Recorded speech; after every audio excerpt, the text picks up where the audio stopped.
మొన్న మధ్యన పవన్ కళ్యాణ్ వెళ్ళి ఏజెన్సీ ప్రాంతాల్లో రోడ్లేసి వచ్చారు. రోడ్లకి శంకుస్థాపన చేసి వచ్చారు.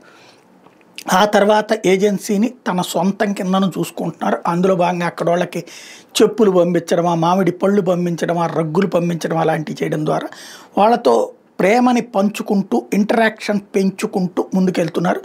అలాగే డోలీ లేని పరిస్థితులు తెస్తామని శపథం చేస్తున్నారు. ఈ టైంలో అది ప్రారంభించి పనులు పీక్ స్టేజ్కి వెళ్తున్న సందర్భంలో చంద్రబాబు గారు వెళ్ళి నేను అసలు ఇక్కడే పుడతాను వచ్చే జన్మ అంటే అంటూ ఆయన ఆ సెంటిమెంట్ని తన వైపుకి మలుపుకునే ప్రయత్నం చేశారు. ఇప్పుడు పవన్ కళ్యాణ్ తాజాగా వెంటనే ఒక రివ్యూ చేసేశారు.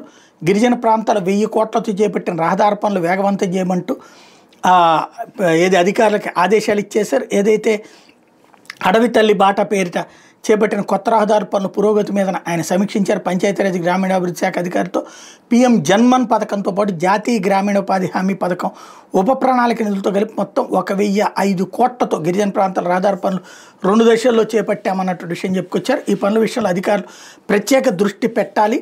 2 వారాలకోసారి అధికారులు సమీక్షించి పురోగతి మీద నివేదిక ఇవ్వాలని ఆదేశించారు.